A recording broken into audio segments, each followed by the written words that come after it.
Hey YouTube, welcome to another episode of Cartastrophe Garage.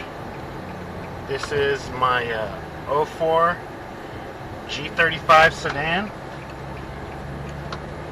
in manual. It has a custom. I'm going to go over the car. I'm going to start off with what's currently on the car, what are the plans for the car, and some other bullshit that I feel like talking about the car. So, it's currently on the car is,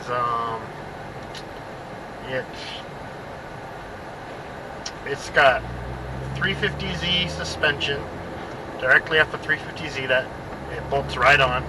So it's a stiffer stock suspension. It makes the car feel really nice. Lowers the car a little bit. Has G35 coupe wheels, which lighten the car up. It's got a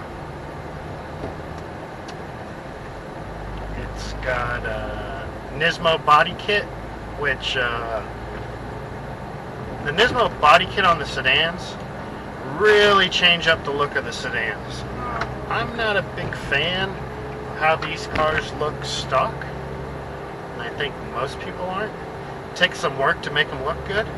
The Nismo body kit really it's how it should have came from the factory, truthfully. And that's really what this car is about, is in my opinion, it's how it should have come from the factory for the most part. Real good sports sedan. It's got a catback exhaust. It's a custom exhaust with the MagnaFlow muffler, which I'll add which MagnaFlow muffler in the down below, the details. And these cars, in my opinion, you can go and buy a off-the-shelf exhaust, and some of them sound good and some of them don't. But in my opinion, it's really hard to. It's not really hard. It's really easy to make them sound bad. They can sound raspy and sound ricer-ish, and really sound the way that you don't want it to sound. Some people like it. I have gone down that road with my 350Z, and I did one mod. I did high flow cats that I had DC headers, Nismo exhaust, and I threw on high flow cats, which totally changed the sound of the car, and it made it sound like doo-doo. It was just super raspy, and I did not like it. And it was funny because that car was supercharged, and it would make the most noise when it was going the slowest, which is at low RPM. So like I'd be on it and it'd be friggin' fart canning, and I wouldn't be going anywhere, because with the Vortex superchargers you have to really wind them out to get the boost you want. So when it was going the slowest, it was making the most noise. It quieted down once it got in higher RPM. So yeah, this MagnaFlow exhaust, the muffler that I got, and then I just went to a exhaust shop, did 2.5 piping, from the catback. Actually, it's not from the catback. It has a stock Y pipe. But I did 2.5 piping from the Y pipe back, and it sounds good. It's not overly loud, which I like, but yet the sound's there. So I'm pretty pleased, and it looks good. That's the other thing is I really like the way the stock muffler wasn't cutting it with the Nismo kit. Let's put it that way. It just didn't look right. It has just your standard ram air intake. I forget who makes it, but I'll throw it in the details. It looks fairly stock, but it's not. Really doesn't do too much for the car, but gives it a nice little, intake sound. And then I did the Motordyne 5/16 intake plenum spacer, which definitely added some ponies. Me and my friend who installed it, we took the car out for a drive before we put it in. Spirited drive, drove it around, installed it, and then we both went out again, and it was very different. We could he could feel the pickup and ponies, and I could feel the pickup and ponies from the old butt seat dyno. So that's a good mod all around for. It doesn't do the same for the rev ups, but this is a non-rev up engine. Rev ups are 05, 06, and the non-rev ups are 03, 04, and what's it called? The really good one is 07, 08.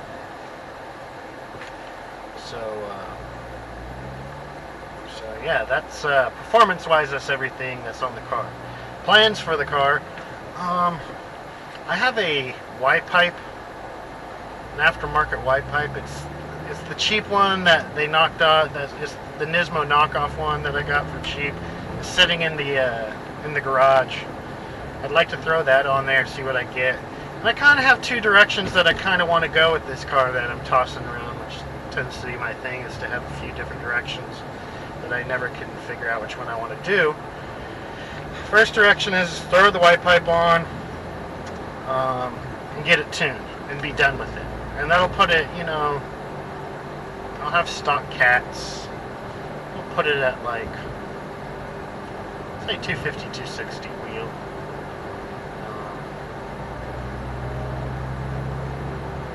And, keep it NA. It's high mileage. I have 142,000 miles. This car's been pretty reliable. Can't really complain too much about it. So that's one way. Simple, cheap, effective. The other way is to chase the build, similar build that I did on my old 350Z, which was made. A little background on that car. It was a 06 350Z with a Vortex supercharger, pretty much all the bolt-ons. Made 433 wheel. I did some supercharger mods, pulleyed down, new injectors, fuel pump, tune, yada yada yada. Problem with that car is it heat soaked really bad. So like on a day like today when it's 82 degrees out, it would have been a dog. Definitely wouldn't have been making 433 horsepower to the wheels. So that was a fun car. I traded that car in for the Viper. What I would do differently on that car is probably, before I did a bunch of the bolt-ons and pulleyed down and all that stuff, the car was making it was like 380 wheel. And that, I think, was a good horsepower number for that car. Didn't heat soak nearly as bad. So what I was kind of thinking is throwing another Vortex kit on this car, throwing the white pipe on, not pulling down, and just do like a water meth kit on it to avoid heat soak. Because that car, that 380 wheel, it's still heat soak, just not as bad as what it did with 433 wheel. So I think water meth is a really good addition to any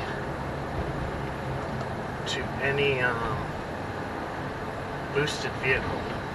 Just really keeps your air intake temperatures down and adds the octane. And I think that would get me, just that alone, I think that would get me pretty close to the mark of 380 wheel. Which, I mean, that was a fun car at 380 wheel. It had no torque, made crappy torque, had to wind it out, but I enjoyed that car for what it was. And the thing is I always wished that 350Z was a G35 because they're nicer inside. It was a base 350Z too, so you know, it had everything base. Cloth seats, you know, it just wasn't, it was just a lot cheaper than this car inside. This is a sedan too, so that makes it kind of, you know, supercharged manual sedan is kind of cool. I might need a new engine, but I'm kind of thinking, you know, throw it on and see what happens. Maybe I'll blow the engine, but if I do a V3 supercharger, which is the self-contained oil, then I don't really care if I blow the engine because it's not going to damage the supercharger. Then you just take everything off and throw it on a new engine. I'd rather not blow the engine, but you know, 142,000 miles is kind of pushing it with the supercharger, I think. But you can pick up these engines fairly cheap for, you know, $3,000 used with, you know, 60,000, 70,000 miles, and I think that'd be fine. You know, my Z ran like a top. It never had any problems that I didn't create. Truthfully, the only problem it ever had is I blew out those damn high-flow cats with how much power I was pushing. And then I just threw stock cats back on there. That was the other thing. Is 380 wheel, I found out, is kind of the cap of the stock cats.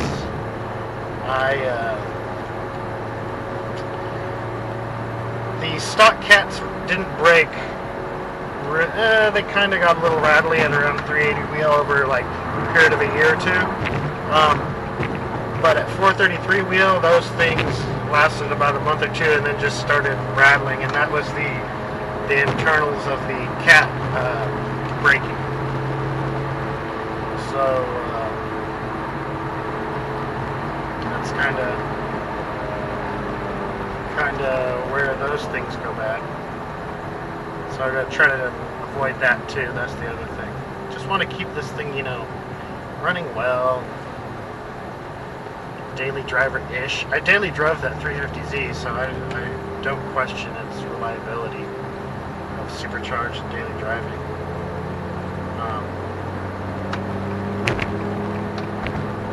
Well, that's kind of the plan for this thing. I really like this thing, you know. It's another thing about this car is these are the lightest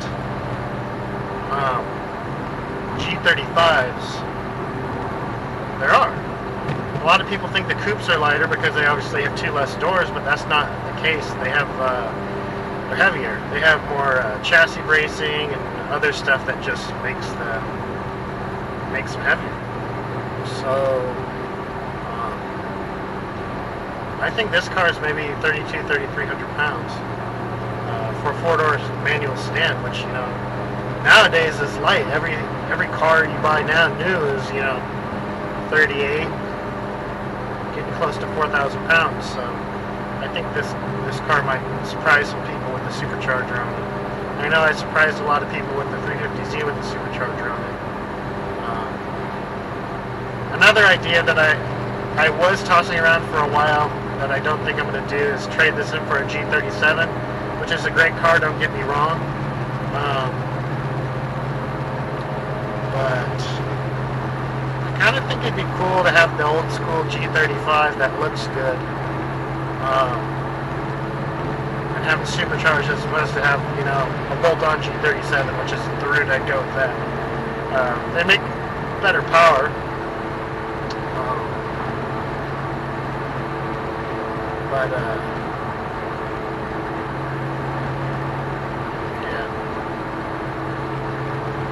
So that's kind of this car in a nutshell. I'll do another video. We'll walk around and you know, point of view driving in it. I just wanted to recap what's going on with this car, plans further for this car that you can expect to see on the channel. I really appreciate you guys checking this out. Subscribe, like down below, and check us out for another video next week. Thanks, guys.